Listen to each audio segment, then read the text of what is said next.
நீங்கள்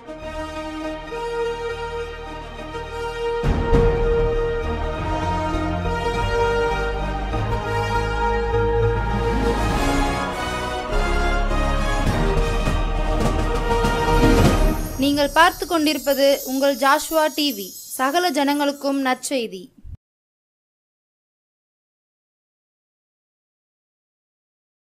காணாமல் போன ஆடா இருந்தேனே ஏசையா, கண்ணோக்கி பார்த்தீரே கவலைகளை மாற்றினீரே, கண்ணோக்கி பார்த்தீரே கவலைகளை மாற்றினீரே, மறக்கவில்லையே மார்போடு அணைத்து கொண்டீரே, தேடி வந்தீரே தீமைகளை அகற்றி விட்டீரே. Praise the Lord. ஆண்டவராகிய இயேசு கிறிஸ்துவின் நாமத்தினாலே இந்த மெய்ப்பனின் குரல் கேட்க இந்த நிகழ்ச்சி மூலமாக உங்களை சந்திப்பதில் ரொம்ப மகிழ்ச்சி அடைகிறேன். ஜோசுவா டிவி நேயர்களாக இருக்கிற உங்கள் அனைவரையும் கர்த்தர் ஆஸ்வதிப்பாராக. விசேஷமாக இந்த நாளில் உங்களோடு இந்த நிகழ்ச்சியில் கலந்து கொள்வதில் நான் கர்த்தரை அதிகமாக ஸ்தோத்தரிக்கிறேன். கடந்த நிகழ்ச்சி உங்களுக்கு ஆசீர்வாதமாக இருந்திருக்கும் என்று நான் கர்த்தருக்குள்ளே நம்புகிறேன். இந்த செய்தியின் வாயிலாக நீங்கள் ஆஸ்வதிக்கப்படுவீர்களானால் ஸ்க்ரீனில் தெரிகிற இந்த நம்பருக்கு நீங்கள் எங்களை தொடர்பு கொள்ளும்படி அன்பாய் கேட்கிறேன். உடைய சாட்சிகளை எங்களுக்கு தெரியப்படுத்த மறவாதீர்கள். எந்த சபைக்கும் போகாத ஜனங்களாய் நீங்கள் இருப்பீர்களானால் அருகாமையிலே கருவந்தாவில் தான் எங்களுடைய சபை இருக்கிறது. ஆகவே நீங்கள் தாராளமாக எங்களோடு கூட சேர்ந்து ஆராதிக்க நீங்கள் வரும்படி உங்களை அன்போடு கூட அழைக்கிறேன். கர்த்தருடைய நாமம் மகிமைப்படுவதாக. கர்த்தர் நல்லவர். இந்த நாளிலும் கூட நாம் ஒரு வார்த்தையை நாம் தியானிக்க வேதத்தை நாம் திருப்பிக் கொள்வோம். புதிய ஏற்பாட்டு புஸ்தகம் யோவான் 8ஆம் அதிகாரம் 36ஆம் வசனம் இப்படியாய் சொல்கிறது. ஆகையால் குமாரன் உங்களை விடுதலையாக்கினால் மெய்யாகவே விடுதலையாவீர்கள். அல்லேலூயா. ஆண்டவர் நல்லவர். இந்த நாளிலே நாம் தியானிக்க போகிற தலைப்பு விடுதலை. விடுதலை என்ற தலைப்பின் கீழாக நாம் ஆண்டவருடைய வார்த்தையை தியானிக்க போகிறோம். இந்த வார்த்தையை கேட்கிற நீங்கள் ஒருவேளை இந்த விடுதலை என்ற வார்த்தையை ருசிக்க முடியாத ஒரு நிலைமையில் நீங்கள் வாழ்ந்து கொண்டிருக்கலாம். விடுதலைக்கும் உங்களுக்கும் எந்த சம்பந்தமுமே இல்லாத ஒரு சூழ்நிலையில் நீங்கள் வாழ்ந்து கொண்டிருக்கலாம். விடுதலை என்று சொல்கிற அந்த செய்தி உங்கள் வாழ்க்கையில் ஒரு பெரிய மாற்றத்தை உருவாக்கும் என்று நான் கர்த்தருக்குள்ளே நம்புகிறேன்.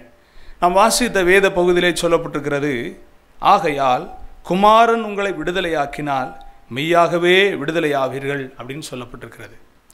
எனக்கு அருமையான தேவனுடைய பிள்ளைகளே, விடுதலை என்ற ஒரு வார்த்தை,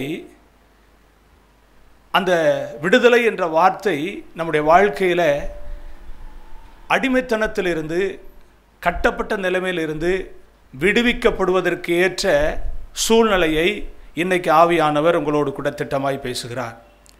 ஒரு மனிதன் ஏதோ ஒரு பொருளினாலேயோ அல்லது ஏதோ ஒரு மனிதனாலேயோ இல்லை ஏதோ ஒரு சாபத்தினாலேயோ கட்டப்பட்டவனாக இருக்கும் பொழுது அல்லது அடிமைப்படுத்தப்பட்டவனாக இருக்கும் பொழுது அவன் விடுதலை என்ற அனுபவத்தை ருசிக்கவே முடியாது.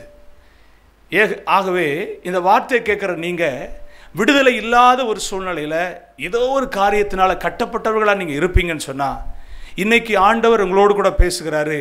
உங்களுக்கு அந்த விடுதலையை ருசிக்கக்கூடிய நாளை இந்த நாளாய் கர்த்தர் முன் குறித்திருக்கிறார். அல்லேலூயா சொல்லுங்கள். ஆமென். கர்த்தர் நல்லவர். எனக்கு அருமையான தேவனுடைய பிள்ளைகளே, தேவனாகிய கர்த்தர் நம்மை ஒரு விடுதலையின் அனுபவத்துக்குள்ள நடத்தவே அவர் விரும்புகிறவராய் இருக்கிறார். பிசாசு ஒரு மனிதனை அடிமைத்தனத்துக்குள் வைத்து அவனுடைய விருப்பத்தையும் அவனுடைய திட்டத்தையும் நிறைவேற்றிக் கொள்கிறவனாய் இருக்கிறான். ஆனால் ஆண்டவராகிய இயேசு உங்களை என்னை விடுவிக்கும்படியாகவே இந்த உலகத்துக்கு அவர் வந்தார். மனுக்குலத்துக்கு ஒரு விடுதலையை கொடுக்கும்படியாகவே இயேசு இந்த உலகத்துக்கு வந்தார். ஆகவே தான் அந்த இயேசு ரொம்ப நல்லவர் என்று நாங்கள் நம்புகிறோம். நீங்களும் நம்புகிறீங்க. ஒருவேளை இந்த இயேசுவை அறியாமல் இந்த நிகழ்ச்சியை பார்த்து கொண்டு இருப்பீங்கன்னு சொன்னால் கர்த்தர் உங்களை பார்த்து சொல்கிறாரு, இந்த இயேசு உங்களை விடுவிக்கிறவராக இருக்கிறார். ஆமென். ஹல்லேலூயா. நல்லா கவனிங்க. இந்த ஆண்டவராகிய இயேசு கிறிஸ்து நம்மை விடுவிக்கிறவராக இருக்கிறார். நம்மை விடுதலை கொடுக்கிற, நமக்கு விடுதலையை தந்து நம்மை இந்த பூமியில் அவருடைய சந்தோஷத்தை அனுபவிக்கக்கூடியவர்களாய், அவர் நமக்கு தந்திருக்கிற சுதந்திரத்தை அனுபவிக்கக்கூடியவர்களாய் கர்த்தர் இந்த பூமியில் உங்களை என்னையும் வாழ வைக்க நல்ல தேவனாய் இருக்கிறார். இன்னைக்கு நாம் இந்த விடுதலை என்ற தலைப்பின் கீழ் ஒரு 3 காரியங்களை நாம் சிந்திக்க போகிறோம். ஆண்டவர் நம்மை எதிலிருந்து விடுவிக்கிறார், எப்படிப்பட்ட காரியத்திலிருந்து விடுவிக்கிறார் என்று இன்றைக்கு உங்களோடு கூட பரிசுத்த ஆவியானவர் பேசுவாராக. முதலாவதாக இன்னொரு வேத பகுதியை வாசிப்போம். ரோமருக்கு எழுதின நிருபம் 8ஆம் அதிகாரம் அதனுடைய 2ஆம் வசனத்தை வாசிக்கும் போது அங்கே சொல்லப்பட்டிருக்கிறது, கிறிஸ்து இயேசுவினாலே ஜீவனுடைய ஆவியின் பிரமாணம், ஜீவனுள்ள ஆவியின் பிரமாணம் என்னை பாவம் மரணம் என்பவைகளின் பிரமாணத்தினின்று விடுதலையாக்கிற்று அப்படின்னு ரோமர் புஸ்தகத்திலே நாம் வாசிக்கிறோம். அப்போஸ்தலனாகிய பவுல் இந்த ரோமபுரிக்கு எழுதும்போது அவர் சொல்றாரு, கிறிஸ்து இயேசுவினாலே ஜீவனுடைய ஆவியின் பிரமாணம் என்னை பாவம் மரணம் என்பவைகளின் பிரமாணத்தினின்று விடுதலையாக்கிற்றே அப்படின்னு சொல்றாரு. நல்லா கவனிங்க. முதலாவது, ஒரு மனிதனை ஆண்டவர் எதிலிருந்து விடுவிக்கிறார் அப்படின்னா பாவத்திலிருந்து முதலாவது விடுவிக்கிறார். நல்லா கவனிக்கணும். பாவத்திலிருந்து ஒரு மனிதனை உண்மையாக விடுவிக்கிற ஒரே ஒரு ஆண்டவர் யாருன்னா நாங்கள் ஆராதிக்கிற இயேசு, நாம் ஆராதிக்கிற இயேசு. இந்த உலகத்தில் ஜனங்கள் பலவிதமான பாவத்துக்கு பிரயாச்சித்தமாக அநேக சடங்காச்சாரங்களை அவர்கள் செய்து கொண்டிருக்கிறார்கள். அநேக நேர்த்திக்கடன் செய்கிறார்கள். அநேக என்ன சொல்றது, காணிக்கைகளை தர்மங்களை கொடுக்கிறார்கள். அந்த கடவுள் அப்படியாவது என்னுடைய பாவத்திலிருந்து என்னை விடுதலையாக்க மாட்டாரா என்று சொல்லி ஒரு கூட்ட ஜனம் அப்படி ஓடிக்கொண்டிருக்கிறது. இன்னைக்கு இந்த பூமியில் பாவம் என்ற ஒரு கொடிதான ஒரு அடிமைத்தனத்தை விடுவிக்க ஜனங்கள் போராடி கொண்டிருக்கிறார்கள். இந்த செய்தியை கேட்டுக்கொண்டிருக்கிற எனக்கு அன்பான சகோதரி, எனக்கு அன்பான சகோதரா, உங்கள் வாழ்க்கையில் பாவத்தினால் கட்டப்பட்ட ஒரு நிலைமையில், பாவத்தினால் அடிமையாக்கப்பட்ட நிலைமையில், அதிலிருந்து வெளியே வர முடியாத ஒரு சூழ்நிலையில் சிக்கி தவித்து கொண்டிருக்கீங்களா? இன்னைக்கு ஆண்டவர் உங்களுக்கு தான் பேசுகிறாரு.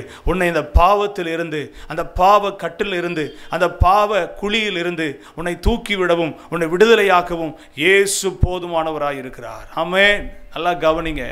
இந்த இயேசு கிறிஸ்து உங்களை பாவ மரணத்தினின்று பாவ பிரமாணத்தினின்று உங்களை விடுதலையாக்கக்கூடியவராய் இருக்கிறார். பாவம் கொடியது என்று வேதம் சொல்கிறது. பாவத்தின் சம்பளம் மரணம் என்று வேதம் சொல்கிறது. பாவம் செய்கிற ஆத்மா சாகும் என்று சொல்லப்பட்டிருக்கிறது. ஆகவே தான் ஒரு மனிதன் பாவத்துக்கு அடிமையான பிறகு அவனுடைய வாழ்க்கையில் அதுக்கு முன்னாடி இருந்த சந்தோஷம், அதுக்கு முன்னாடி இருந்த மனமகிழ்ச்சி, அதுக்கு முன்னாடி இருந்த ஒரு திருப்தியான அனுபவத்தை அவன் முற்றிலுமாக இழந்து போகிறான். ஒரு நல்ல ரகசியத்தை நான் சொல்கிறேன், நீங்கள் கவனிங்க. ஒரு மனிதன் பாவத்துக்கு அடிமையானான் என்று சொன்னால் அவனுடைய சுதந்திரத்தை முற்றிலுமாக இழந்து போகிறான். ஒருவேளை நீங்கள் இந்த செய்தியை நீங்கள் கேட்கிற நீங்கள் கிறிஸ்தவர்களாக கூட இருக்கலாம், சபைக்கு போகக்கூடியவங்களாக கூட இருக்கலாம். ஏதோ ஒரு காரியத்தினால நீங்கள் அடிமையாக்கப்பட்டு வெளியில் சொல்ல முடியாமல் எந்த நபர்கிட்டையும் உங்களுடைய பாவத்தினுடைய அகோரத்தை வெளிக்காட்ட முடியாமல் என்ன செய்யறதுன்னு சொல்லி தெரியாமல் திகைத்து கொண்டிருக்கிற உங்களுக்கு கர்த்தர் சொல்கிறார், இயேசு கிறிஸ்து பாவ பிரமாணத்தின் என்று உங்களை விடுதலையாக்க வல்லவராக இருக்கிறார். நீங்கள் செய்ய வேண்டியது ஒன்றே ஒன்று தான். என்ன செய்யணும் தெரியுமா? ஆண்டவருக்கு முன்னால் மண்டிட்டு சொல்லணும், ஆண்டவரே என்னை பாவ பிரமாணத்தினின்று விடுதலையாக்கக்கூடிய ஒரே ஒரு தேவன் நீர் ஒருவர் மாத்திரமே. ஏன் தெரியுமா? அவர் பாவம் செய்யாத தேவனாய் இருக்கிறார். அவர் பாவத்தை அறியாத தேவனாய் இருக்கிறார். பாவத்தை மேற்கொண்ட தேவனாய் இருக்கிறார். பரிசுத்தமான தேவனாய் இருக்கிறார். கண்ணின் வயிற்றிலே பரிசுத்தராய் பிறந்தவராய் இருக்கிறார். ஆகவேதான் அவர் நம்மை பாவத்தினின்று விடுதலையாக்கக்கூடிய ஒரே ஒரு உத்தரவாதம் உள்ள தேவனாய் இருக்கிறார். அல்லேலூயா. கவனிங்க. ஆகவே பாவ பிரமாணத்தினின்று நமக்கு விடுதலையை இயேசு கொடுக்கிறவராய் இருக்கிறார். இந்த செய்தியை கேட்கும் பொழுதே உங்க இருதயத்தில் ஒரு நம்பிக்கையை கர்த்தர் உருவாக்குகிறார். விடுதலையாக்குகிறத நான் ஆவியில் காண்கிறேன். எனக்கு அன்பான தேவ பிள்ளையே, உன் வாழ்க்கையில் இருக்கிற பாவத்தின் கிரியையிலிருந்து விடுதலையாக்கவே இந்த செய்தி உங்களை நோக்கி கடந்து வருகிறது. இந்த செய்தியை கேட்கிற இந்த நிமிஷத்திலே உங்கள் வாழ்க்கையை பாவத்துக்குள்ளாய் அடிமையாக்கி வைத்திருக்கிற சத்துருவை கர்த்தர் ஜெயிப்பதற்கு ஒரு புது பலனை உங்களுக்கு கொடுத்து அதிலிருந்து உங்களை விடுதலையாக்க வல்லவராய் இருக்கிறார். ஆமென். கர்த்தர் நல்லவர். ஆகவே பாவத்தினின்று உங்களை என்னை விடுதலையாக்கக்கூடியவர் இயேசு ஒருவரே. இயேசு ஒருவரே. இயேசு அல்லாமல் பாவத்தினின்று உங்களை என்னையும் விடுவிக்க அந்த பூமியில் ஒருவருமே இல்லை. ஒருவேளை நீங்கள் சொல்லலாம், எனக்கு தெரிஞ்ச நண்பன், எனக்கு தெரிஞ்ச உறவினர், எனக்கு தெரிஞ்ச ஏதோ ஒரு முக்கியமான நபர் என்னை பாவத்திலிருந்து வெளியே கொண்டு வந்துடலாம் நீங்கள் சொன்னால் நிச்சயமாக முடியாது. நிச்சயமாக கொண்டு வர முடியாது. எந்த மனிதனாலும் பாவத்திலிருந்து நம்மை வெளியே கொண்டு வர முடியாது.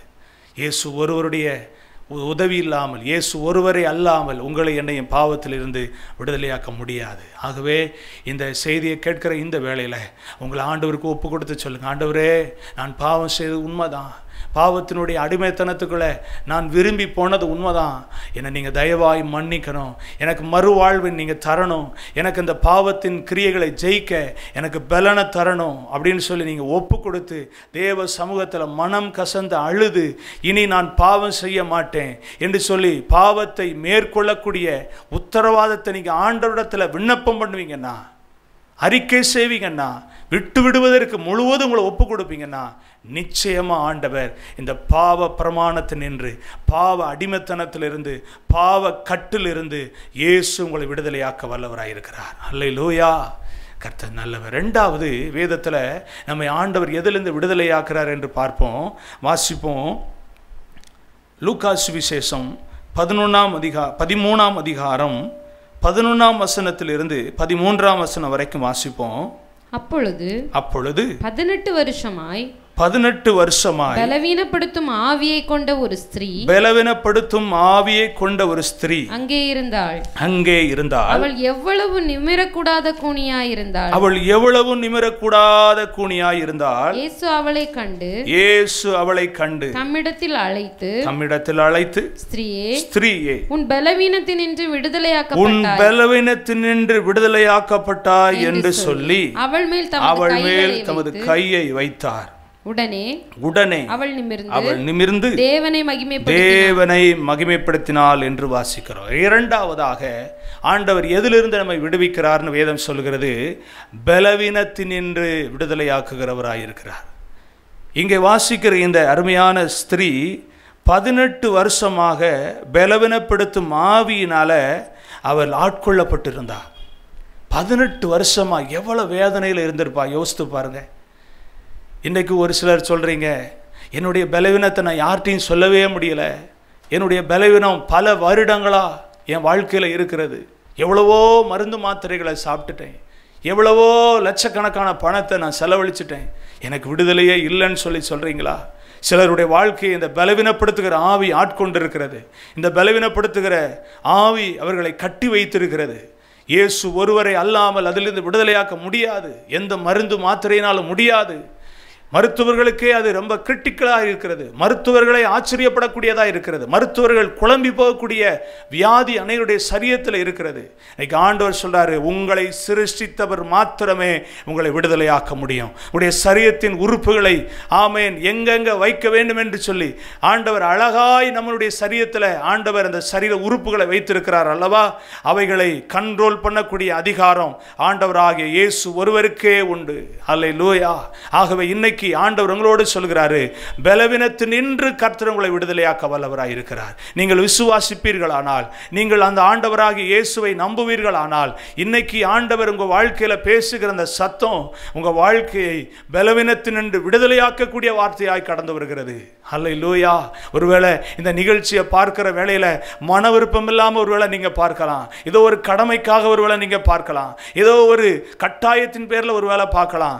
என்ன செய்கிறது, நான் இவ்வளவு பலவீனத்தில் இருக்கனே, எனக்கு ஆறுதல் இல்லையேன்னு சொல்லி ஒருவேளை தற்செயலாக இந்த செய்தியை நீங்கள் ஒருவேளை பார்க்கலாம். ஆண்டவர் உங்களோட பேசுகிறாரு. உங்கள் பலவீனத்துக்கு இன்னைக்கு ஆண்டவர் ஒரு விடுதலையை கர்த்தர் வச்சிருக்கிறாரு. உங்கள் பலவீனத்திலிருந்து நீங்கள் விடுதலையாக்கப்படக்கூடிய ஒரு செய்தியாய் கர்த்தர் இந்த செய்தியை உங்கள் வீட்டுக்கு கர்த்தர் கொண்டு வந்திருக்கிறார். எனக்கு அன்பான தேவ பிள்ளையே, இன்னைக்கு உங்கள் வாழ்க்கையில் இதுவரைக்கும் போராடின போராட்டத்துக்கு, இதுவரைக்கும் இந்த பலவீனத்தினால நீங்கள் உழன்று போய் கண்ணீர் வடித்த அந்த கண்ணீரின் படுக்கைக்கு இன்னைக்கு கர்த்தர் ஒரு முற்றுப்புள்ளியை வைக்கும்படி கர்த்தரை விசுவாசிக்கக்கூடிய வார்த்தையை உங்கள் இருதயத்தில் கர்த்தர் போடுகிறார். விசுவாசிங்க, இயேசு என் பலவீனத்திலிருந்து என்னை விடுதலையாக்குவார். அல்லேலூயா. எத்தனை சாட்சி சொல்ல முடியும் தெரியுமா? ஆண்டவர் எவ்வளோ பெரிய கொடூரமான வியாதியெல்லாம் ஆண்டவர் சுகமாக்கி இருக்கிறாரு. அதற்கு ஒரு சாட்சி தான் நான் வாசித்த வேத பகுதியில் சொல்லப்பட்டிருக்க இந்த சம்பவம். 18 வருஷமாக கொஞ்சமேனு நிமிர முடியாத ஒரு பலவீனத்தில் ஆட்கொள்ளப்பட்டிருந்தா, ஆனால் ஆண்டவராகிய இயேசு அவளை பார்த்து சொல்கிறாரு, தம்மிடத்தில் அழைத்து, ஸ்திரியே, உன் பலவீனத்தின் நின்று விடுதலையாக்கப்பட்டாய். எவ்வளோ பெரிய ஒரு வார்த்தை பார்த்தீங்களா?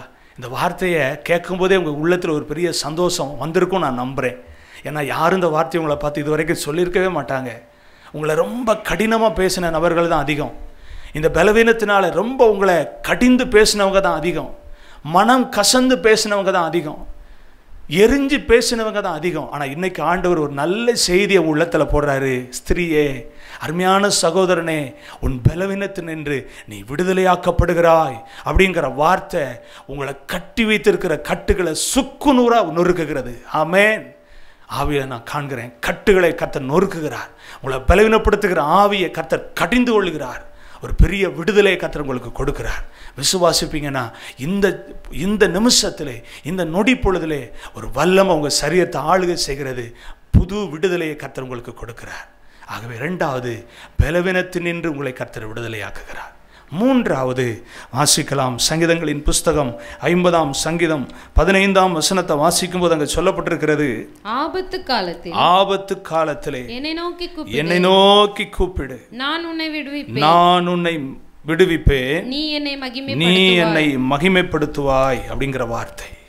3வது, ஆண்டவர் எதிலிருந்து நம்மை விடுவிக்கிறார்? ஆபத்து காலத்தில் இருந்து உங்களை கர்த்தர் விடுவிக்கிறார். ஆபத்தில் இருக்கிற உங்களை கர்த்தர் விடுவிக்கிறார். சிலருடைய வாழ்க்கையில் இந்த ஆபத்து எப்படி வந்ததுன்னே தெரியாமல் நீங்கள் முழிச்சுக்கிட்டு இருக்கீங்க. எனக்கும் இந்த பிரச்சனைக்கும் எந்த சம்மந்தமே கிடையாது, ஆனால் என் வாழ்க்கையில் இது வந்து குறுக்கிட்டு இருக்கு பாஸ்டர், என் வாழ்க்கையில் இது சம்பந்தப்படுத்தப்பட்டிருக்கு பாஸ்டர். இந்த ஆபத்திலிருந்து நான் எப்படி வெளியே வரப்போகிறேன், இந்த ஆபத்தை எப்படி நான் மேற்கொள்ள போகிறேன், இந்த ஆபத்தை நான் எப்படி கடந்து வர போகிறேன்னு சொல்லி கேட்டுக்கொண்டிருக்கிற எனக்கு அன்பான தேவ பிள்ளையே, ஆண்டவர் சொல்கிறாரு. சங்கீதம் 50:15ஆம் வசனத்தில் சொல்லப்பட்டிருக்கிறது, ஆபத்து காலத்தில் என்னை நோக்கி நீ கூப்பிடு, நான் உன்னை விடுதலை ஆக்குவேன். எத்தனை நபர்கள்ட்ட நீங்கள் போய் உதவி கேட்டீங்கல்ல? உங்கள் ஆபத்தினால பயந்து போய் எத்தனையோ மனிதரிடத்தில் போய் நீங்கள் கேட்டீங்க, ஆனால் யாரும் உங்களுக்கு உதவி செய்யலை. யாரும் உங்களுக்கு அந்த ஆபத்திலிருந்து வெளியே கொண்டு வருவதற்கு எந்த முயற்சியும் எடுக்கலை. ஆனால் சொன்னாங்க, உங்களை எப்படியாவது வெளியே கொண்டு வந்துடலாம், பயப்படாதீங்கன்னு சொன்னாங்க. ஆனால் எந்த முயற்சியும் இது வரைக்கும் எடுக்கலை. காரணம், எந்த மனுஷனாலையும் உங்கள் ஆபத்திலிருந்து உங்களை வெளியே கொண்டு வர முடியாத ஒரு நிலைமைக்குள் நீங்கள் சிக்கப்பட்டிருக்கீங்க.